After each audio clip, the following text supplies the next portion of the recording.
Namaste.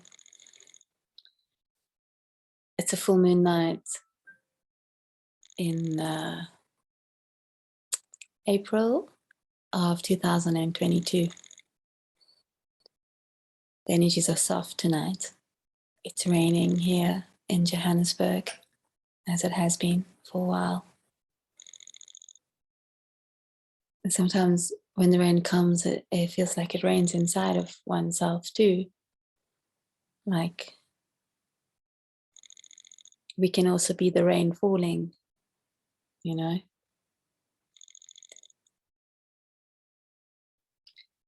And I've been trying to express a teaching for people that are still exploring dating and going out, being a boyfriend and a girlfriend, getting married and so forth. What I've noticed, you might have noticed it and it may have happened to you as well, is that oftentimes when people do like fall for one another or start to date each other, oftentimes it ends. Very few people actually marry the first person they date and stay with them for their entire life. I don't know if you've noticed that or if it's been like that for you as well. I just say this because I put a message on one of the social media platforms about this, and I got people saying, well, do you not believe in, forever love and all of this? And I thought, in a way, honestly, I thought it was a silly statement to make from people, because people that were saying it, I knew had many relationships. Everyone who said it, had many relationships. So what's important in the tantric lineage is truth and honesty. And it's not the kind of honesty of like telling your mother, when you're little, you have to tell your mom where you're going, or so they can make sure you're safe and all that. It's not that kind of honesty. It's a much deeper honesty. It's like the honesty of, well, I've been in a relationship before that's ended, and it's very possible it will end again. It's like that kind of honesty. It's this basic, simple honesty of reflecting on one's life. And perhaps you are someone who is married a long time and expects to marry till you die.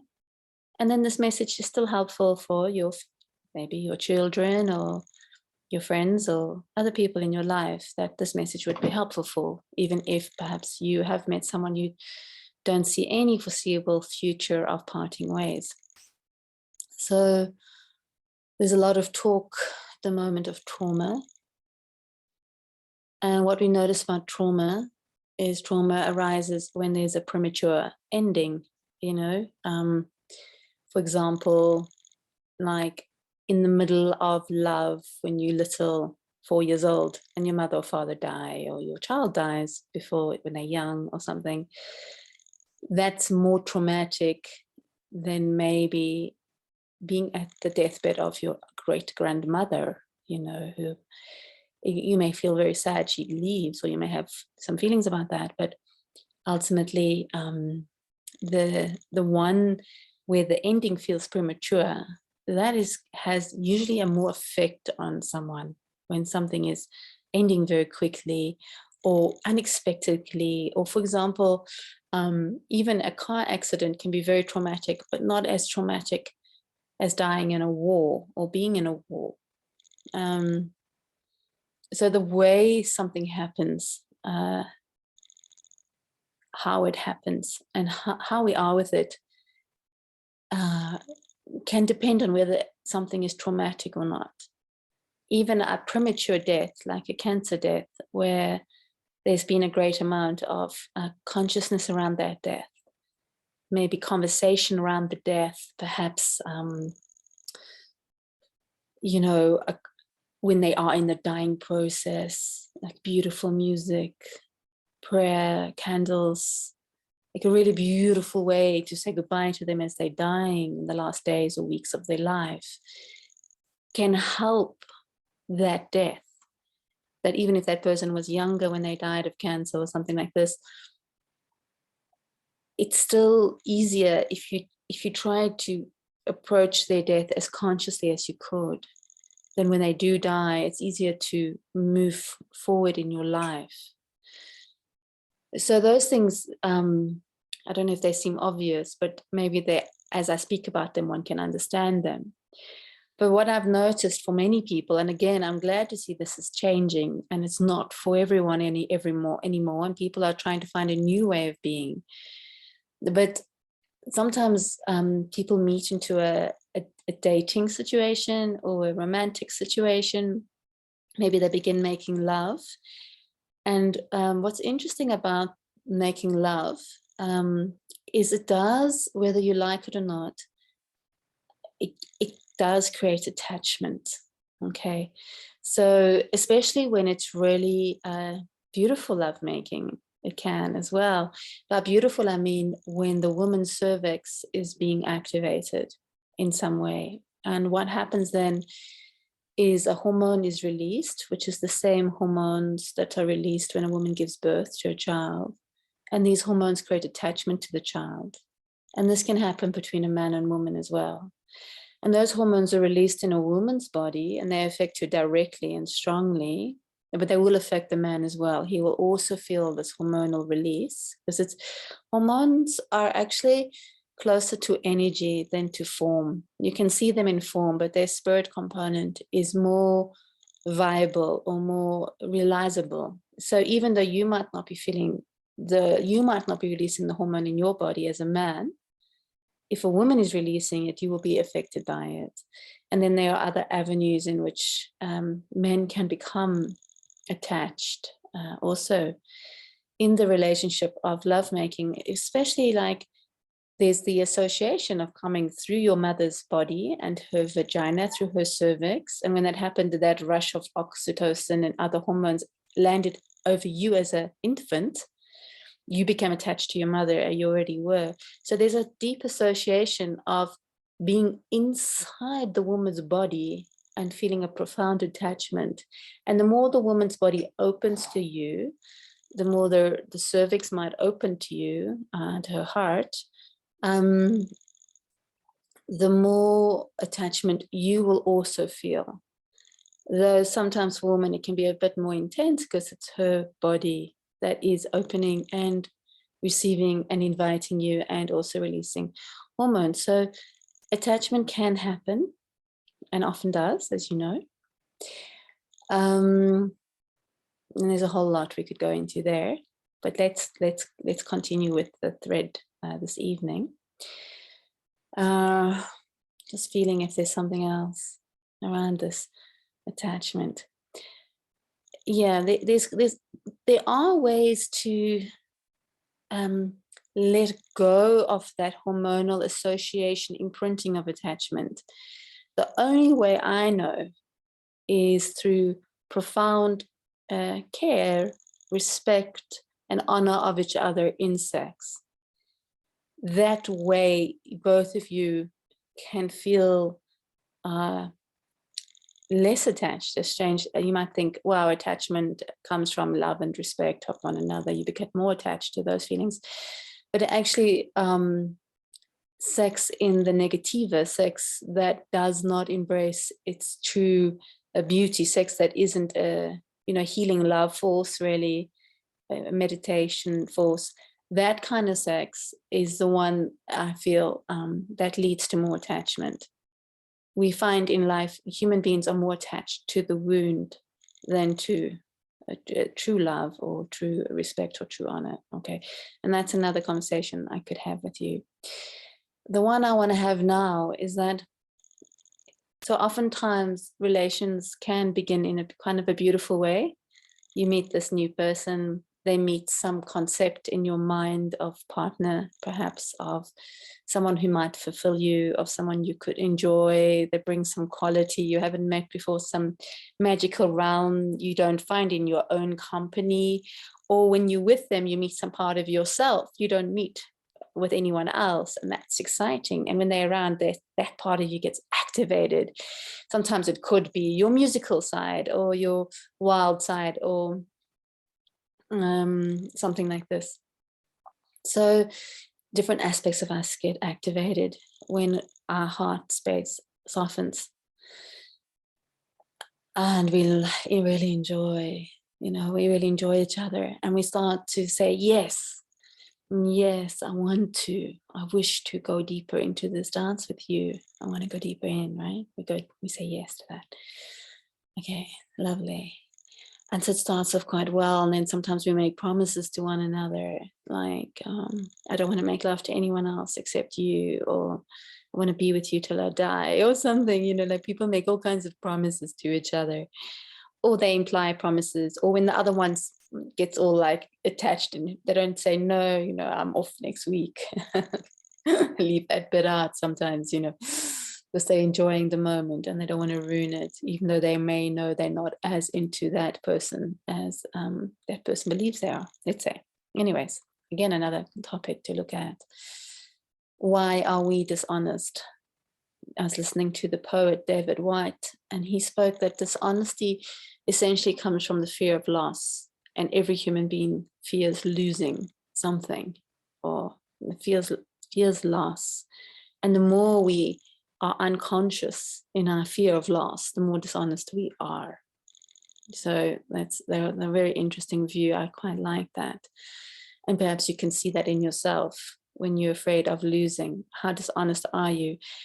And then by dishonesty, there can be dishonesty just in the disparity of how much I like you, how much you like me. That there can be a dishonesty there, but there can be a greater dishonesty in how I present myself to you in hopes you will like me. I shift my being to suit your idea of what you like. How can I meet that, and that's really dishonest. That's a scary dishonesty, because that's painful when we start to disassociate from our true being to try fit into the concept of another and be that so that they will love us. That's the ultimate dishonesty, really, which I think personally, most human beings live every day of their life many, many times a day. Most human beings are essentially dishonest and they don't know it. They're not purposely trying to deceive anyone. They're just trying to be loved or liked or successful or whatever it is. I'm so successful, and how we present success, that we're successful, and hopefully that will bring trust in us as whatever in our work front, let's say. Okay, so there's all those kind of things. So we go into relationship. It sometimes, and hopefully many times, it begins beautifully.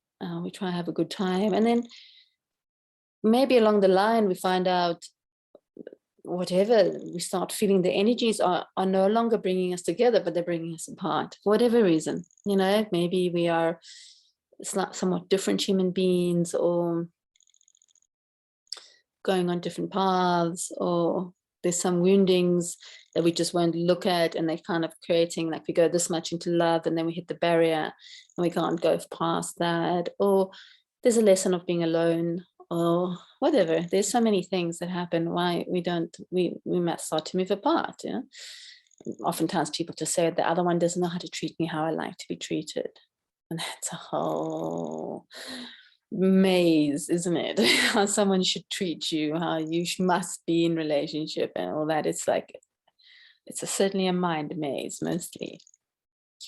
Okay, so we get to this place. Oftentimes, again, I'm not saying I'm for or against it, I just notice it is happening. Okay, I notice there's a rising on earth, that it happens a lot, where we get to the place where we go separate ways.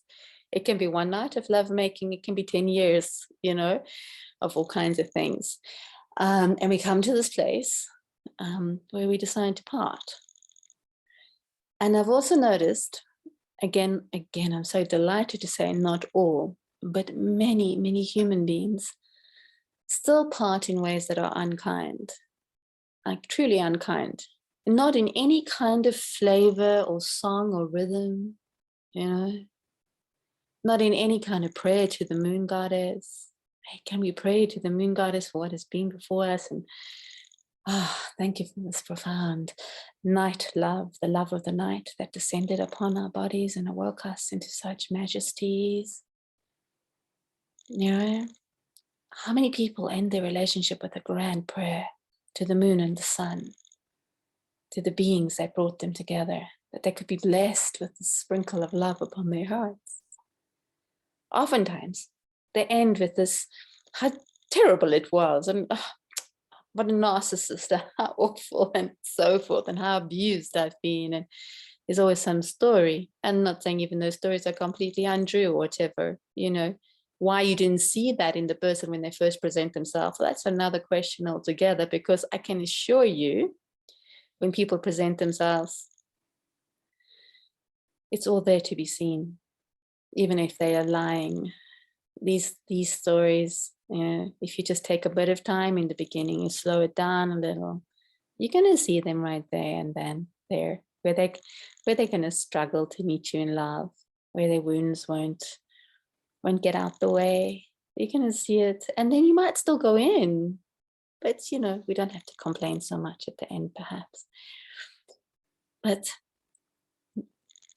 at the end of love affairs, people seldom get down together and pray and thank existence for whatever has been, and for bringing them together, and for all the delights and learnings and even sufferings and wounds that appeared between them. They seldom get down and dance together in a great joyous dance to say thank you so much for being in my life, for giving me what you've given me. Thank you. No, instead they move on. Oftentimes they must find someone very quickly, because it's unbearable to be alone for even 2 seconds. That's also a very interesting conversation, the terror of being with oneself. And a new partner, and I often seen, in my view, it's often, but men are also very insecure sometimes, but it's often woman, the man moves on, and now the woman has her man, which is a very high valuable thing in the patriarchy. A woman must have a man to have, wealth and status, and in some cultures even title. To have a position in the culture, she needs a man. It's an old form on earth, but it's still existing. And though we might not be, dancing at the court of the queen and king, seeking our husband to find our place, we certainly are still dancing, seeking our place through our position. So when women then have that, they often get quite possessive of that and afraid of losing that, and they will have you must have nothing to do with your ex. And clearly she wants you back, and clearly she has bad intentions or ill intentions, and so forth. And so oftentimes the new partner, and this can also be the man, I know, but I'm just talking from what I've seen from women, is they try very hard to stop their partner from having anything to do with the ex. Some women are maturing out of this and finding some power in themselves, but many women prevail in the powerless state of, I do not exist without the status of my partner next to me. And they still, you see it even in the presentation of Hollywood movie stars who present their new husband to the world. It's very much still a conversation in our culture. And I'm saying it's enough. Stop it, woman. Stop it. You need to stop doing this. And I said it very simply recently. I said simply because, if for no other reason, if it's totally a selfish reason, that one day it's very possible that you will be the ex, and the woman who follows you will do the same to you. And what happens when that happens to you, when you've opened your body, your yoni, your heart to a man, and you've loved and you danced and you enjoyed, and now you have nothing to do with him because the insecure, powerless woman that follows you, just like you are as well, if it is so, your heart doesn't slowly, if this happens a few times, you'll find there's something in your system that starts to shut down and says, well, I will not love anymore. Why? I give so much of my love into this world where the love of the mother is not, I'm bringing it now to a deeper patriarchal wound, the love of the mother is not honored and respected for all that she gives. And then he just goes and doesn't even look back, and slowly you don't want to love anymore. And when a woman, or a man doesn't love anymore. Honestly, that's the greatest agony there is, to not feel your own love. So I'm asking men and women to start a new conversation, that you end your relationships as beautifully as you begin them. Maybe a different type of beauty. Endings have a different flavor and rhythm to beginnings, Death has a different sacred quality about it than birth does. But certainly both are, and both can be done very, very, very well, elegantly, intelligently. So you don't walk away with the trauma of this great wound of the premature ending or the ugly ending that so many people suffer from, and so many people don't come back from, because they know they're going to go there and it's going to happen again. So it means you need to stop. You need to step into some power that, if there's a dance happening between you and this one now, to trust that,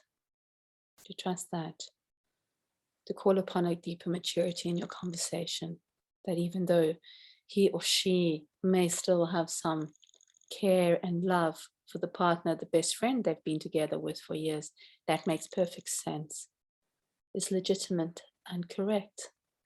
And yes, sometimes relations end, all kinds, where maybe there is no more conversation to be had, and maybe there isn't so much meeting, but maybe they're going to have coffee, 2 or 3 times a year, or something like that, I don't know.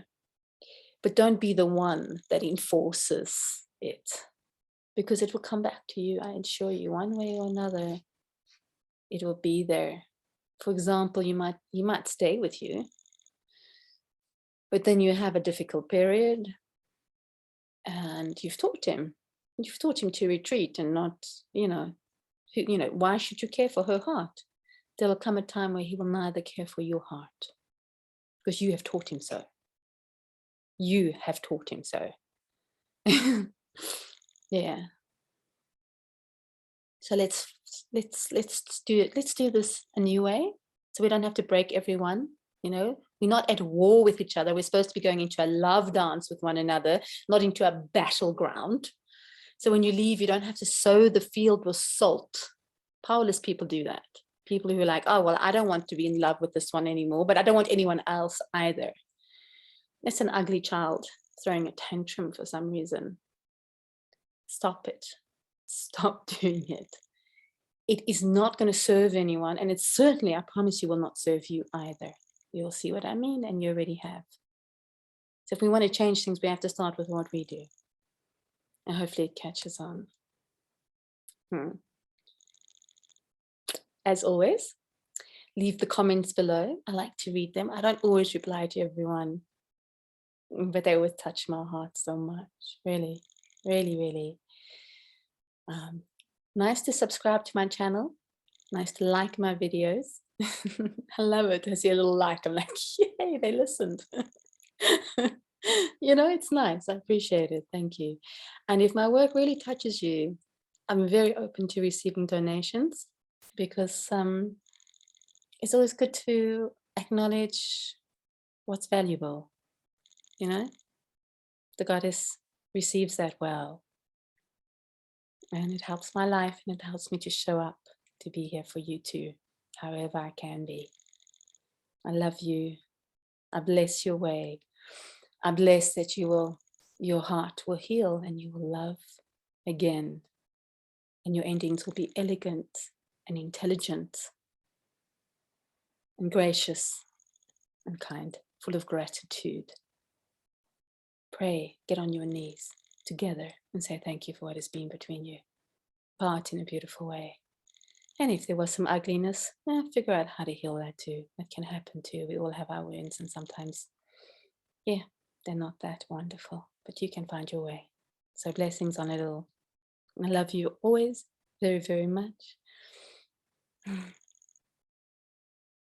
Namaste.